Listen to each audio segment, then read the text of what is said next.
Si Stephanie Scott ay isang 26 na taong gulang na babae na nanirahan sa isang maliit na bayan, na tinatawag na Lytton, sa Bagong Timog Wales, Australia. Si Stephanie ay nagtrabaho bilang isang English at drama teacher, at engaged sa isang lalaking, nagngangalang Aaron Woodley. Ang magnobyo ay magkasama, mula pa noong high school, at nakatakda ng ikasal.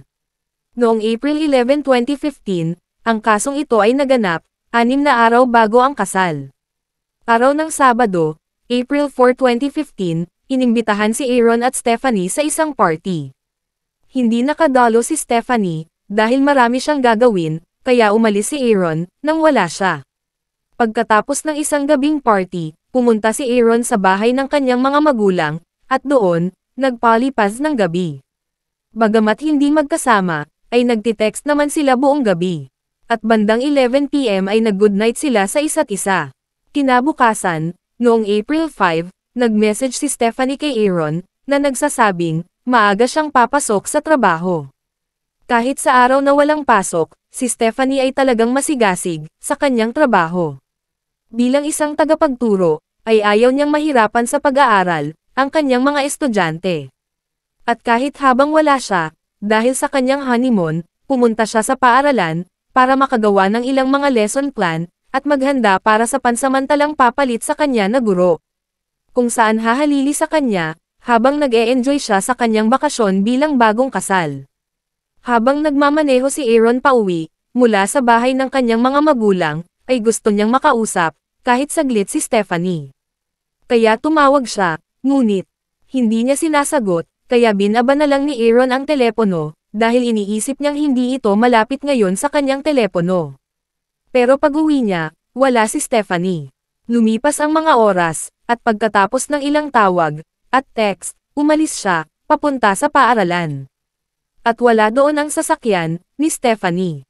Pagkatapos ay tinawagan niya, ang mga kaibigan ni Stephanie, upang tanungin, kung alam nila kung nasaan siya. Ngunit sila rin, ay walang narinig mula sa kanya. Kinaumagahan, pagkatapos ng isang gabing paghihintay ng tawag kay Stephanie, nakipag-ugnayan na si Aaron sa kanyang mga magulang. Para ipaalam sa kanila, na nawawala si Stephanie. This behavior was very out of the ordinary, para kay Stephanie. Hindi siya yung tipo ng tao, para baliwalain ang lahat ng malapit sa kanya. Nag-alala sila, na maaaring may nangyaring masama sa kanya. Iniulat ng mga magulang ni Aaron, at Stephanie, ang pagkawala nito sa pulisya. Mabilis na kumalat ang balita ng pagkawala ni Stephanie. Sa gitna ng maliit na bayan, isang post sa Facebook, na naglalaman ng mga detalye at litrato ni Stephanie, ay mayroon ng libu-libong share sa unang araw pa lang. Ang mga nakatira sa Lytton, nagsama-sama at tumulong sa mga pulis, sa paghahanap kay Stephanie sa isang bayan. Kung saan napakababa ng crime rate, maraming tao ang nag-iisip, na si Stephanie ay maaaring nadisgrasya, ang kanyang sasakyan, at na siya ay sugatan, sa gilid ng isang kalsada, o malapit sa isang sapa. Ngunit habang lumilipas ang oras at mga araw, kumakalat ang ilang tsismis, na si Stephanie ay nanlamig, at umalis para sa ilang espasyo, o marahil ay may kumuha sa kanya, na labag sa kanyang kalooban. Inimbestigahan ng pulisya, kung saan huling nakita si Stephanie. Sinabi niya kay Aaron, na siya ay papasok sa trabaho, noong Easter Sunday ng umaga. Kaya doon nagsimula ang investigasyon sa Lytton High School. Inusisa nila kung sino ang nasa school, habang nandoon si Stephanie. Sinabi ng principal sa mga investigador, na nakita niya, ang tagalinis ng paaralan noong Easter break. Isang 24 na taong gulang na lalaki, na nagngangalang Vincent Stanford.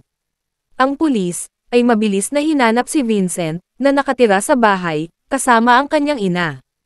Tinanong nila siya, kung saan siya pumunta, noong linggo ng Pasko ng pagkabuhay. Sinabi ni Vincent sa pulisya, na nagpunta siya sa supermarket. Umalis ang pulis, at pumunta upang tingnan kung ang kanyang kwento ay totoo. Ngunit nalaman ng mga pulis, ang supermarket na ito ay sarado tuwing Easter Sunday. Maya-maya ay bumalik ang mga pulis, sa bahay ni Vincent, upang dalhin siya, para sa karagdagang pagtatanong. Binuksan ng kanyang ina ang pinto, at sinabi sa kanila na wala si Vincent, pero pumayag ang ina ni Vincent, na tingnan ng mga pulis, ang loob ng kanyang silid. Nakita ng mga pulis ang mga posas na puno ng dugo. Isang bra at isang set ng mga susi, ito yung ginamit ni Stephanie para makakuha ng access sa paaralan sa panahon ng Easter holiday. Bumalik si Vincent sa bahay at sinabi sa pulisya na lumabas siya para kumuha ng ilang mga larawan sa bayan. Gamit ang kanyang mobile phone. Nagtanong ang mga pulis kung pwede ba nilang makita ang mga litratong ito. At pumayag si Vincent. Habang sinisilap ng mga pulis ang mga litrato, nakakita sila ng isang serye ng mga larawan ng isang katawan ng tao. Nasunog iyon ng husto, tinanong nila si Vincent kung ano ang mga litratong ito. Sinabi niya sa kanila na ang mga imahe ay mula sa isang horror film na na-download niya sa kanyang telepono. Dahil sa mga ebidensyang ito, noong April 7, inaresto si Vincent. At isang katrabaho ni Vincent ang lumapit sa mga pulis. Sinabi niya na napansin nilang may kakaiba siyang mga gasgas sa mukha noong Lunes. Sa araw na nawala si Stephanie. Tinanong nitong katrabaho ni Vincent kung nakita ba niya si Stephanie bago ito nawala. Sinabi ni Vincent sa lalaki na hindi niya nakita si Stephanie. At nagbigay ng kanyang teorya ang katrabaho ni Vincent. Sinabi niyang baka tumakas si Stephanie dahil sa pressure sa nalalapit niyang kasal. At tumawa lang ng kakaiba si Vincent. Noong April 10, isang araw, bago sana sila ikasal, si Vincent ay gumawa ng nakakatakot na pag-amin sa mga pulis. Na siya ang nasa likod ng pagkawala ni Stephanie. Sinabi niya sa pulis ang kwento ng nangyari. Noong araw na iyon, nang makita niya si Stephanie, noong Easter Sunday. Nagpasya siya na kailangan niyang tapusin ito, sinabi niya sa mga pulis na hindi niya napigilan ang kanyang sarili. At ang kagustuhan niyang pumatay ay matagal nang nagsimula. Noong siya ay nasa 7 taong gulang pa lang. Pagkatapos niyang makita si Stephanie, na nagtatrabaho ng mag-isa. Sinamantala ni Vincent ang pagkakataong pumatay. Nagmadali siyang umuwi, upang kunin ang ilang mga bagay na gagamitin niya sa pagtapos. Kinuha niya ang isang kutsilyo, pusas, Viagra at mga produktong panlinis. Pagkatapos, bumalik siya sa paaralan. At naghintay, nang matapos ni Stephanie ang mga lesson plan. Siya ay halos handa na, para sa kanyang malaking araw. Habang papaalis siya, nakasalubong niya si Vincent, sabi niya sa kanya, tapos na siya para sa araw na iyon, at pauwi na siya ngayon.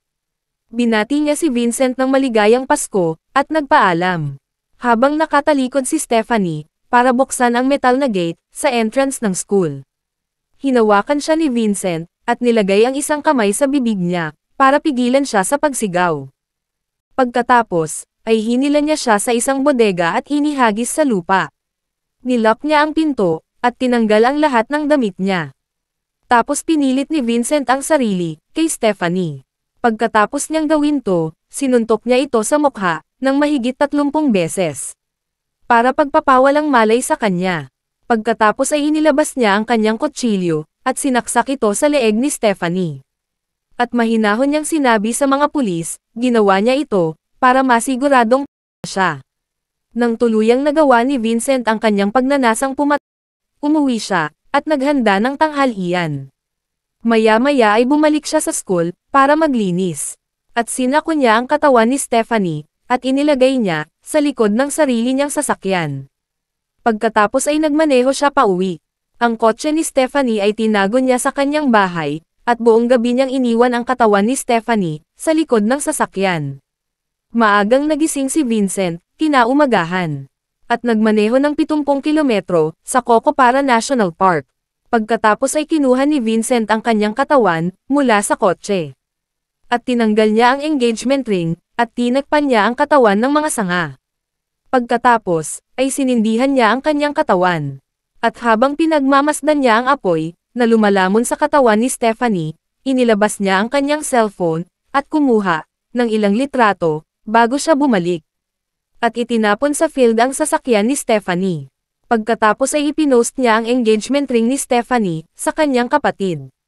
Para mabente niya. Pagkatapos niyang gawin ito, gumawa siya ng paraan upang magtrabaho, at ipinagpatuloy ang kanyang buhay bilang normal. Hanggang sa arestuhin siya ng mga pulis. Natagpuan ang bangkay ni Stephanie, sa araw na inamin niya ang krimen. Sinabi ni Vincent sa pulisya, na hindi niya masyadong naaalala, mula sa at hindi niya alam, bakit niya itinago ang bra. Baka gusto ko lang ng souvenir, sabi niya sa kanila. Ipinaliwanag niya, na ang kanyang ginawa, ay isang paraan lamang, upang masiyahan, ang malalim niyang pagnanais na At wala siyang kahit konting pagsisisi, sa ginawa niya kay Stephanie. Sinuri ng pulis ang kanyang mga device, at tiningnan ang kanyang history ng paghahanap. Doon nakita nila ang mga paghahanap, para sa mga video, ang ilan ay may kinalaman sa mga bangkay. Nakakita rin sila ng mga paghahanap, para sa mga mamamaslang, na kutsilyo ang gamit. Tiningnan din nila ang journal ni Vincent. Sa loob ng journal, natuklasan ng pulisya, isang nakagigimbal na planong pagdukot at sa isang 12 taong gulang na batang babae. At nakasulat din, ang iba't ibang babae sa bayan. At sinusulat din niya, ang kanilang pang-araw-araw na gawain. Matapos kasuhan si Vincent, ng natuklasan din nila, siya ay nagpakita ng marahas na pag-uugali, mula sa murang edad. Noong 12 anyos pa lang siya, sinakal niya ang isang guro, na nagresulta sa pagpapatalsik sa kanya sa paaralan. At inilagay siya sa isang mental health unit, sa loob ng maraming buwan. Noong April 11, ang araw, nakasalsana ng dalawa. Inimbitahan ng pamilya ni Stephanie, at ni Aaron ang komunidad, na sumama sa kanila, para sa isang get-together picnic memorial, para ipagdiwang ang buhay ni Stephanie. Lahat ng dumalo sa memorial, nakasuot ng dilaw, na paborito niyang kulay. Ang kapatid ni Vincent, si Marcus Stanford, ay sinentensyahan ng 15 buwan para sa pagiging aktori sa krimen. Nang ibenta niya ang mga singsing ni Stephanie. Si Vincent ay sinentensyahan ng 15 taon sa bilangguan, para sa pag-atake, na sinundan ng habang buhay na sentensya para sa Laging nakakagigil, makakita ng mamatay tao, na hindi man lang magawang mag-sorry sa ginawa. At simula nang si Stephanie, hindi man lang nagpapakita, ng pagsisisi si Vincent, sa kanyang ginawa. Ito ay medyo malinaw, na si Vincent, ay wala talagang konsensya. Maraming salamat po sa panonood. Kung hindi naman po kalabisan, paki-like at subscribe po sa aking channel. As always, keep safe everyone.